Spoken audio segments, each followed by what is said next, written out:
Natapos na ang 5 days voluntary work namin here in Pampanga. Kasabay ng pagtatapos nito ay ang pagsisimula ng isang bagay sa pagitan namin ni Wilfredo. I just had with him, I have no other obligations and I hate to say that it felt so right. Are you okay? Oo, may iniisip lang ako. Remember when we ran away before? I held your hand as tight like this. Dati yun, Wilfredo. Nasa Manila na tayo, agad akong tumayo at bumaba ng bus. Maraming mga sasakyan na sumusundo sa iba naming classmate, hinanap ng mata ko si Joselito pero hindi ko siya agad nakita. Florencia, sandali, habol sa akin ni Florencia, bakit? Hindi ka nagalit, di ba? Hindi na. Thank you Florencia, I love you.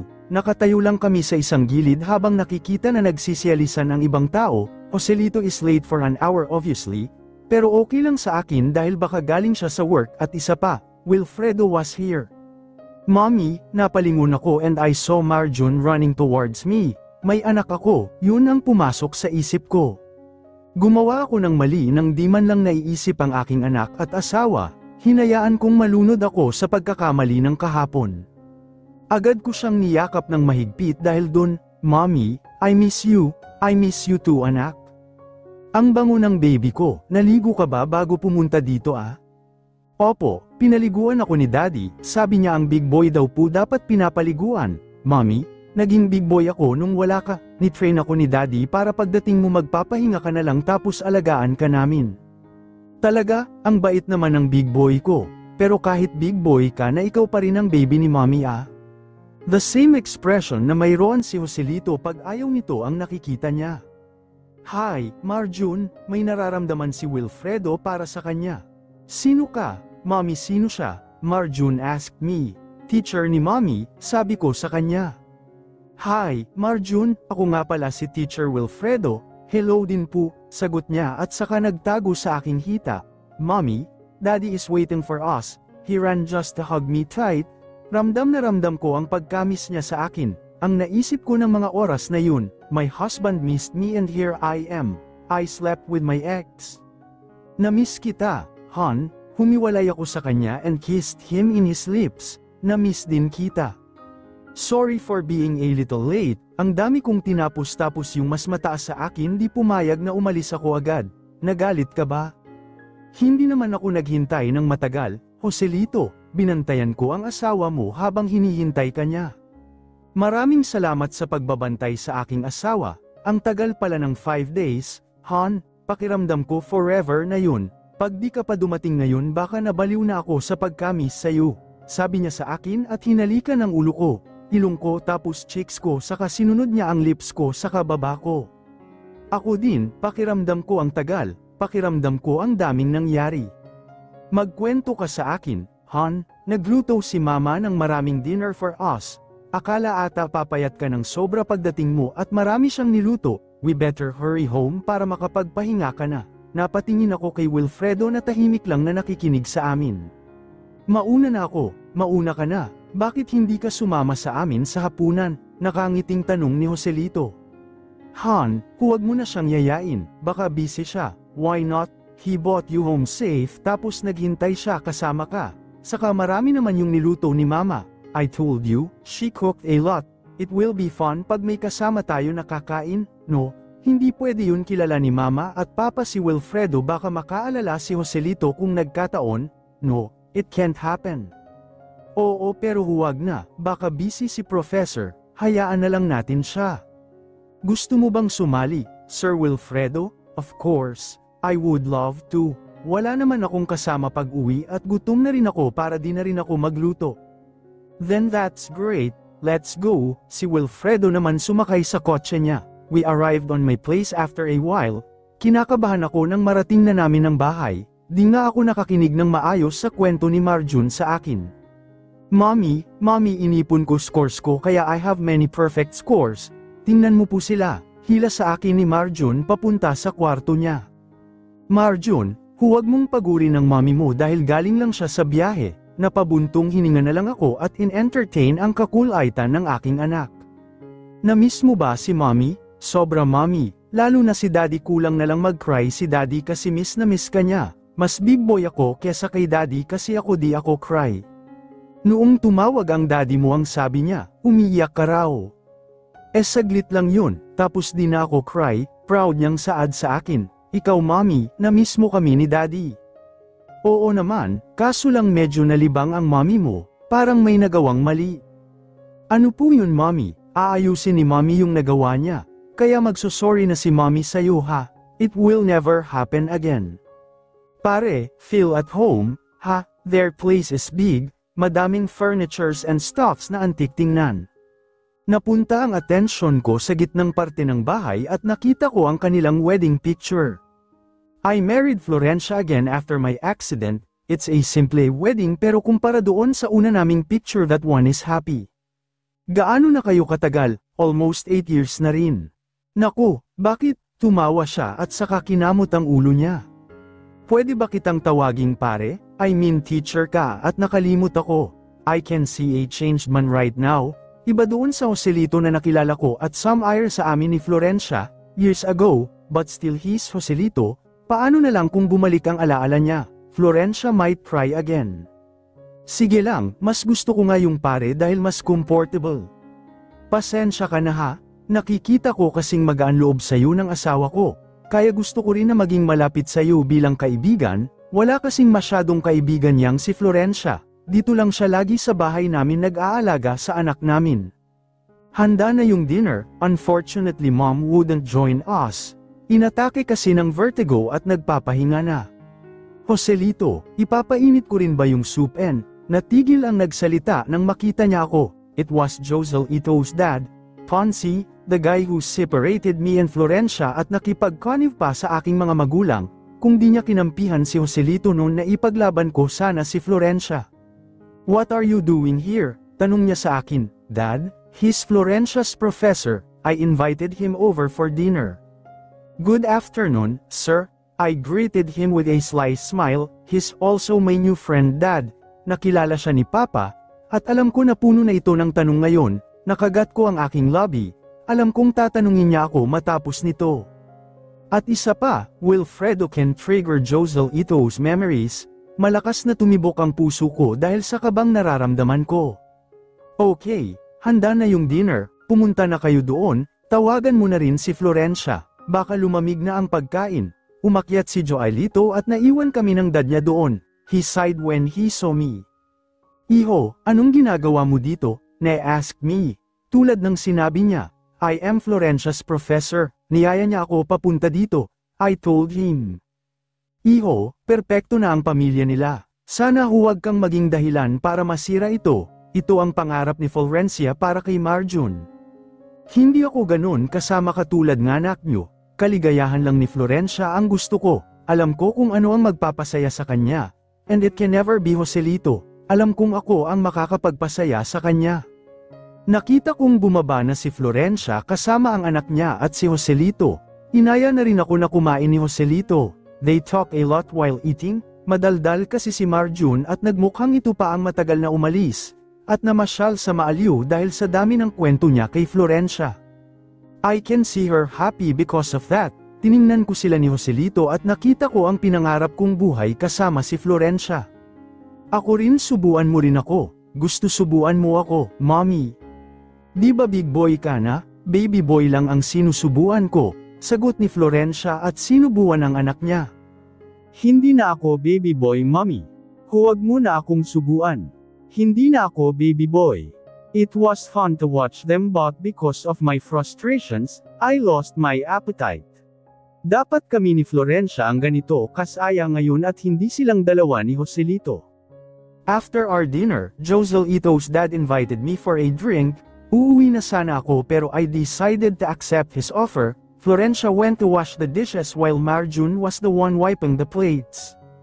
What if, ako ang tinatawag ni Marjun na daddy, it would be happier I think. Matulog ka na Marjun, ako na ang magtatapos nito may pasok ka pa bukas. Sige po mommy, magbibihis na rin ako, good night mommy. Good night Tito Wilfredo, sabi din sa akin ng bata. Good night Marjun, I said at sumilip ako sa labas. Hinahanda pa rin nila ang iinyuman namin at nag-iihaw pa ng isda. Ikaw, dapat umuwi ka na, saka hindi maganda kung narito ka. I'm okay, saka minsan lang may magyaya sa akin sa ganito at mas makakasama kita ng matagal, alam mong mali ang nangyari sa at. Walang mali sa ginawa natin, we still love each other. She tried to get away from me pero mas hinigpitan ko ang yakap ko sa kanya. Wilfredo, wag dito baka makita ka ng asawa ko, hindi niya tayo makikita, saka saglit lang naman, wala naman tayong ginagawa. Wilfredo, nakita mo naman ang sitwasyon ngayon, di ba? May pamilya na ako at masaya kami, isang bagay na nakalimutan ko dahil sa nangyari sa atin, mali pa na ituloy natin yung nangyari dati, let's it stop there. Biglaan niya akong tinulak palayo sa kanya, Wilfredo, halika na, I heard Seth's voice, I gave a final look at mila at muli siyang tumalikod, nag-inuman kami nila Joselito, nagkwentuhan kami about our families, and Joselito, he always tell me how perfect Florencia is as his wife, sobrang bait daw nito na asawa and such, siya ang unang nalasing sa amin and next was his dad, he was wasted. Florencia, sabi ni Joselito habang hinahalikan ng bote ng beer, tol, lasing ka na, pumasok na ang dad mo oh, pumasok ka na rin, kailangan mo nang magpahinga. Hindi pa ako lasing, Joselito, ano ba? Sabi ko huwag iinom ng marami di ba? Han, I love you. Sabi ni Joselito. O bakit ka nakanguso? Tanong ni Florencia at ay nalalaya nito, kiss mo ako. Oo mamaya sa kwarto, ikikis kita ha. Umakyat ka na Joselito, sigaw ni Florencia ng matamba ito dahil sa sobrang kalasinggan. Ayan natamba ka na tuloy, hindi nikis ko lang lupa, best friend ko lupa sagot nito sa kanya at saka ito napaikit at nakatulog na. Ang bigat mo pa naman, Joselito, kaya ayokong umiinom ka para kang bata malasing. Tutulungan na kita Florencia, sige, mabigat tong payatat na to, and at the moment na inihiga namin siya sa higaan, he was snoring hard at agad na yamakap sa unan. Salamat, sige umuwi ka na, 12:00 na, bakit andito ka pa, umalis ka na, baka magtaka si Papa at Mama kung makita nila na nandito ka pa. Sana ako ang ginagangyan mo, Florencia. Sana ganito tayo ngayon, sana ako, sabi ko sa kanya at napatingin siya sa akin. Wilfredo pwede ba? Mali ang nangyari, sobrang mali, huwag na nating paglaban ng matagal nang wala. Florencia, pwede pa naman nating ituloy di ba? Desperado na ba ako? Oo, kasi si Florencia ang buhay ko, ayoko nang mawala pa siya ulit ngayong hawak ko na siya. Florencia, mahal na mahal pa rin kasi kita, hindi ba mahal mo pa rin ako? Marinig ka ng asawa ko, umalis ka na nakikiusap ako. Ano ngayon, masaya na kami, yung anak ko nung nakita ko kung gaano siya kasaya nagsisi ako sa mga nagawa ko kasama. Ayokong sirain ang pamilya na meron ako, ito na yung pinangarap ko. Pero di ito ang gusto mo, Florencia yung pangarap mo. Alam ko kasama ako doon at di siya't yung mahal mo, alam kong ako pa rin yun. Sinabi mo narinig ko, pinaramdam ko, sinalo ko. Sabi ko sa kanya pero yumuko lang siya kahit umiiyak siya hindi niya inalis ang kamay niya sa tainga ni Joselit. Hindi, mali ito, I grabbed her chin and kissed her on her lips fully, hindi ko na napigilan ang sarili ko, I will make her think na ang pag-ibig namin ang tama at hindi ano paman. And as expected she responded with my kisses, unting-unti natanggal ang pagtakip niya ng tainga ni Joselito at inilagay niya ang kamay niya sa balikat ko. She kissed me back as if she needs me badly. After our kiss, I decided to go home, it was almost 1 am, sige na, mag-ingat ka sa daan. I love you, Florencia, I told her and kissed her. I love you too, Wilfredo, ang sakit talaga ng ulo ko, tanggal ni Joselito habang nagtitimpla ako ng kape na natili akong tahimik habang ginagawa yon. Kanina pa siya nagrereklamo at ngumunguso dahil sa sakit ng ulo niya. Did Wilfredo left well? Naalala ko ang halik na namagitan sa aming dalawa at absent-mindedly akong napahawak sa aking lobby. Han, are you okay? He asked me. Nagising ako sa ulirat ko at napatingin sa kanya. I forced a smile. Yes, I'm okay. I responded. Ano ulit ang tanong mo? Tinatanong ko kung maayos bang umalis si Wilfredo, tanong niya ulit sa akin. Oo, tinulungan niya ako na ihatid ka tapos umuwi na rin siya. Ang dami kong nainom kagabi Han, tulog na tulog ka nga, Alam mo namang bumaba ang tolerance mo sa alcohol, di ba? Uminom ka pa ng uminom. He chuckled softly before responding to my sermon. Oo nga, hindi tuloy kita nahalikan. Halik, hinalikan ako ni Wilfredo habang tulog ka. Namiss kita, alam mo ba yun? Parang hindi ko kayang gawin din yun kay Joselito. Joselito, wag muna, sige na Florencia, ngayon lang please, sundan na natin si Marjun. Saad niya sa akin at hinalikan niya ako. Hinayaan ko siya pero si Wilfredo ang nakita ko sa pagitan ng mga halik namin. Nakikita ko siya at mali yun, alam kong mali yun. I broke the kiss and he looked at me in the eye na puno ng tanong sa kanyang mga mata. Kumukulo na yung boiled eggs, pagod ka ba talaga? Are you mad? Umiling siya sa akin pero kitang-kita ko ang disappointment niya. I know Joselito well, he missed me and he loves me pero ito ako. Iniisip ko yung lalaking, iniisip ko siya kahit mali. Hindi naman, nainis lang ako kaya matagal ka nang wala tapos di pa ako makapaglamang. Nagtatampo talaga ang asawa ko, ngumuso siya sa harap ko na parang bata. Sa kanya nagmana si Marjun maging sa pagpapakyut para makuha ang gusto, parehas sila ng ginagawa. Sa ngayon, kumain ka muna ng breakfast at inumin mo yang coffee para pagkagising ng boss natin sa taas, di ka sasabihan na amoy mabaho ka. Amoy alak ka pa rin, maligo ka pagkatapos mong mag-almusal ha. Ma'am, yes ma'am, hindi nagtagal nagising na si Marjun at naging maingay ang bahay dahil doon, habang naglalaro ang mag-ama ay nagring ang phone ko. May message ako, good morning, galing kay Wilfredo ang message na ito, agad akong sumagot sa message niya, good morning din at ibinaba ko ang phone. Mama, buuin mo tong piece na to, hindi ko makita yung piece niyan. Sabi ni Marjun sa akin at kinuha ang puzzle piece at inabot sa akin. Sige, ito na, Han, mali yan, ito yung part na yan, ito dapat ang ilagay mo dito, sabi ni Joselito at hinawakan niya ang kamay ko. Tapos ibinaba niya ang kamay niya sa baywang ko, tinawanan ko na lang siya at tumingin siya sa akin. Bakit, baka gusto mo bang ibaba yung kamay mo? Fine, you caught me, I kissed him in the lips dahil doon. Sige na, mamaya pagbibigyan kita sa gusto mo, okay ba yun? Sabi ko sa kanya at napayas naman siya dala ng excitement niya. Magkaka-baby brother ka na Marjun, sabi ni Joselito sa kanya at muling tumunog ang phone ko. I don't want a brother, saad naman ni Marjun, tiningnan ko ang phone ko, I miss you already, sana Wednesday na para makita na kita, sabi niya doon. I miss you too, don't worry, we'll see each other. I replied, muling nagring ang phone ko, let's go out after classes, is that okay?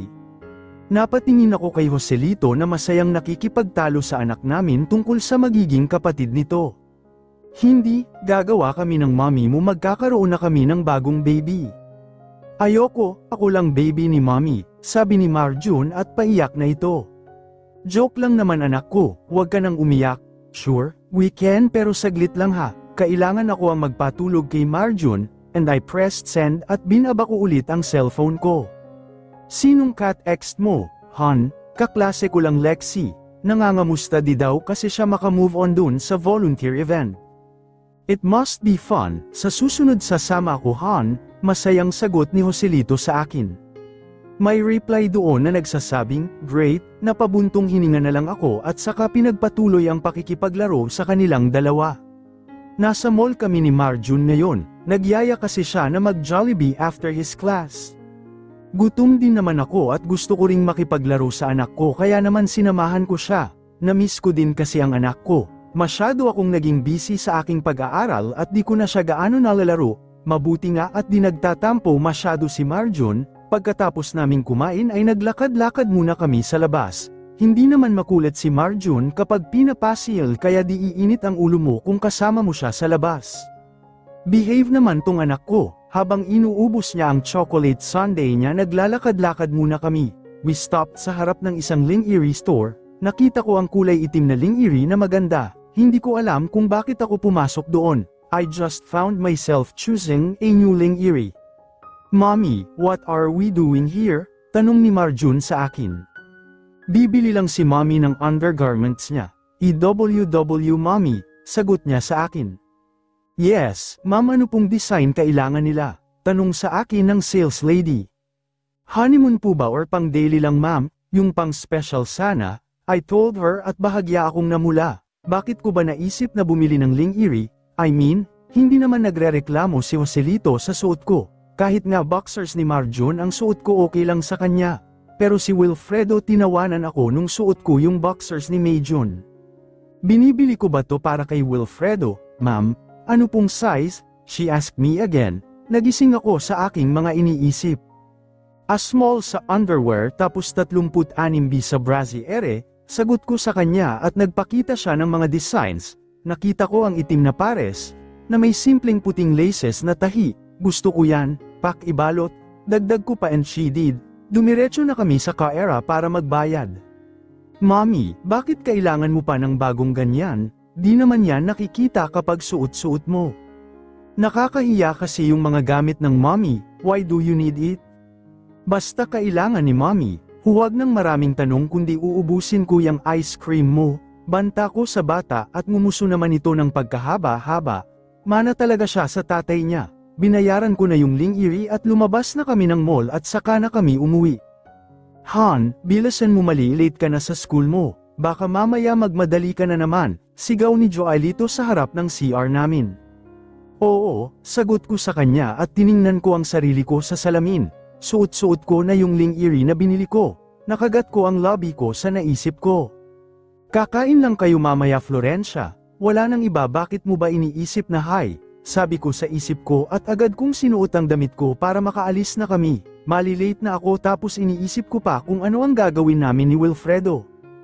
Han, malilate ka na talaga, sabi ni Joselito na parang naiinip na sa akin. Opo, lalabas na ako. Saad ko at lumabas na ako ng nakabihis pero di pa nakasuklay ng aking buhok. Hihintayin na lang kita sa labas ha. Bilasan mo, sabi niya sa akin at humalik siya sa pisngi ko. Nag-aayos ako para kay Wilfredo, napapikit ako sa pag-iisip kung ano ba ang ginagawa ko. Tiningnan ko ang lipstick at ibang kulay ang nilagay ko. Para akong teenager na nasa sabik na makita siya. Sumilip ako sa labas at nakita ko si Joselito na nililinisan ang windshield ng sasakyan namin. Una yung Ling Erie, pangalawa itong make-up. Seryoso na ata talaga ako sa namumuo sa amin ni Wilfredo. Ngayon lang ulit ako nasabik matapos ang ilang taon na lumipas. Kahit na masaya ako kasama si Joselito kahit na lagi niya akong pinapangiti. Iba ang dala ni Wilfredo sa akin. Para akong timang na mabilis bumigay ang galit na naramdaman ko sa kanya ay nawala dahil sa mga salitang mahal kita. Umaasa ulit ako ngayon, sana mapanindigan ko na, alam kong may mali pero minsan lang naman, ititigil ko na rin, ngayon lang hanggang sa pwede pa. Bumaba na ako at nakita ko siya na nagpupunas ng bintana ng sasakyan. Halika na, sabi ko sa kanya at napatingin siya sa akin saglit na natulala si Joselito sa akin. Wow, you look different Han, ang ganda mo, sabi niya sa akin at ngumiti ako sa kanya. May occasion ba? You even wore a different lipstick. Wala naman, gusto ko lang na maging presentable, sa harap ni Wilfredo, at iniwas ko ang tingin ko sa kanya. You look good when you're simple pero maganda ka rin ngayon, sabi niya sa akin at binuksan niya ang sasakyan. Hinatid niya ako sa school tulad ng dati, as usual at pinona ko na siya pauwi. Pumayag naman siya dahil medyo masakit din daw ang ulo niya. I arrived a little late, dahil naroon na si Wilfredo pagdating ko. Tumingin siya sa akin and I greeted him with a faint smile at saka nag-proceed ang klase niya. He even held a quiz na inireklamo ng halos lahat. I got half of the test items which is not bad. Ate Florencia, sabay ka sa amin Humiling ako sa kanya. Hindi na ako sasabay sa inyo. May aasikasuhin pa kasi ako sa labas. He grabbed his phone at nagring ang phone ko. It's a message from him, ako ba ang aasikasuhin mo? Napangiti ako nang nabasa ko yon. Sira, reply ko sa kanya at napangitin ako kay Lexi. Sige ate, mauna na kami sabay ka bukas Sabi ni Lexi. Tumango ako sa kanila at pinanood ko sila na umalis ng classroom. Naligas na ang tao sa classroom at aapat na lang kami na naroon. Nang palabas na ang dalawa pa ay lumapit si Wilfredo sa akin. Let's go, aya niya. Tumango ako sa kanya at sabay kaming lumabas ng classroom. Dumaan kami sa likod to reach his car and he opened the door for me at pumasok ako sa passenger seat. A specialty I think you've missed, sabi sa akin ni Wilfredo at inabot niya ang merengue sa akin. Wow ha, extra large na ang size, umaasenso ka na, di mo na pineslit I asked him at tumawa ako sa kanya. Of course not, binili ko yan para sa you know, 300 kaya yan. Kumuha siya ng piraso at sinubuan niya ako. My heart raced at pakiramdam ko sobrang saya nun. Salamat, sa tuwing ngumingiti ka nakukumpleto ang buhay ko. Saan tayo pupunta? Dating gawi, sa Baywalk. I asked him back at tumango siya. Nang makabalik ako galing sa Japan, that was the place na una kong pinuntahan and I told myself na pupunta tayo ulit doon. Kahit hindi na tayo makabalik doon sa naging bahay natin sa Pampanga, basta makakain tayo ng meringge ng magkasama at saka makapunta tayo doon, I'll be happy. I never thought that I will have the chance again until this day came. It happened like a dream come true. Inilapit niya ang mukha niya sa akin sa kanya ako hinalikan. Hindi ko rin nakalain na magiging ganito ako sa iyo ulit. Akala ko kasi impossible nang mapatawad pa kita. Akala ko kontento na ako pero hinahanap pa rin pala kita. Mahal kita Wilfredo, mahal din kita Florencia, sobrang mahal kita. Napatingin ako sa phone ko at nakita ko ang numero ni Joselito na tumatawag. I declined his call. Ang alam niya ay busy ako sa schoolworks namin pero wala naman talaga. Wilfredo had been loose these days para makapag-date kami. Asawa mo? He asked me. Tumango ako sa kanya bilang sagot. Muling tumunog ang phone ko pero text na ito. Mula kay Joselito, nasaan ka na? 10:00 na. Nasa bahay ako nila Lexi. Gumagawa kami ng project. Is that so? Sige, magpasando ka na lang sa akin kung uuwi ka na. Mag-text ka. I love you, hon.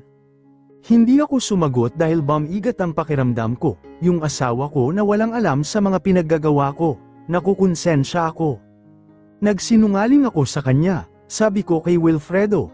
Alam ko, di mo naman pwedeng sabihin na kasama mo ako, di ba? Bakit di mo na lang siya hiwalayan? Hindi pwede, yung anak ko, yung pamilya namin masisira kung gagawin ko yun. Pero di ba, tayo naman talaga ang dapat na pamilya, kaya kung maging mabuting ama para kay Marjun kesa sa kanya, nakatingin siya sa akin na parang sobrang determinado niya, handa na siyang maging matapang ngayon.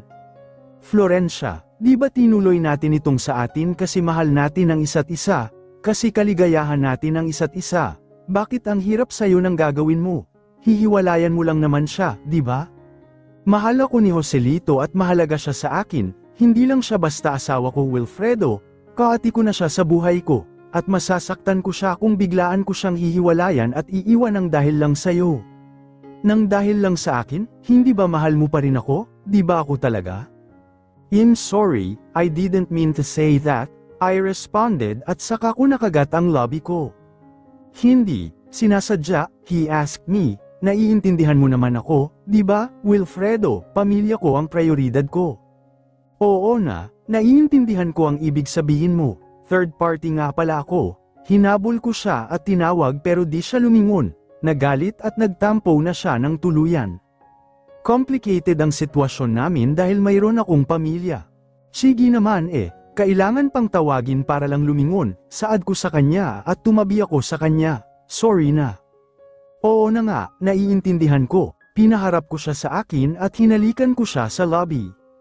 Ikaw ang kasama ko sa oras na ito at hindi sila Joselito, mahalaga ka sa akin, mahal kita pero mahalaga din ang anak ko sa akin, ang asawa ko, I can only give as much as this to you, but my heart, it belongs to you, laging nasa iyo ang puso ko. Matapos ng halik ay dinala niya ako sa isang hotel at doon kami muling nagnakaw ng sandali, na tila ba parang walang bukas, 2:00 na ng madaling araw nang magising ako, tumingin ako sa orasan at nasa bunutan ko na lang sarili ko. Masyado nang late, bulong ko sa sarili ko, sunod-sunod ang missed calls at text messages ni Joselito, tumingin ako kay Wilfredo na himbing pa rin sa pagtulog. I need to go, sana maintindihan mo, bulong ko sa kanya but he stayed asleep. Hinalikan ko siya sa lobby niya at muling sinuot ang aking damit at saka ako umalis. When I got home, tulog na si Joselito sa sofa at naiwanan pa niyang bukas ang TV. Joselito, gising, bulong ko sa kanya at minulat niya ang mga mata niya. You're here, are you okay? Bakit di ka sumasagot sa text at tawag ko? Muntikan na kitang hanapin kanina. I'm sorry, hinawi niya ang buhok ko pero inilag ko ang aking sarili dahil baka makita niya ang love marks dun. Huwag mo na lang akong alalahanin ulit. Umakyat na tayo, pagod na ako, ayoko sa kanya. Sige, di ka na ba magdi-diner? He asked me. Umiling ako bilang sagot sa kanya at dumiretso sa taas. Agad akong nagbihis at nahiga samantalang si Joselito naman nag-ayos muna sa baba. I was about to fall asleep when he came inside our room. Hinaplos niya ang pisngi ko at inalis ko ang kamay niya. Pagod ako, Joselito, please, sabi ko sa kanya at tinalikuran ko siya pero hinalikan lang niya ang leeg ko. Joselito, ano ba? What was the problem? I was just kissing you good night. Pagod nga ako, di ba? Kita mong puyat ako eh? Sorry hon. Okay, matulog ka na. I love you, he told me. Napakagat ako ng aking lobby. Nakaramdam ako ng konsensya. Naramdaman ko ang pagtalikod ni Joselito mula sa akin. I glanced at him at nakita kong mabilis siyang makatulog. I'm sorry, niloloko na kita, Joselito.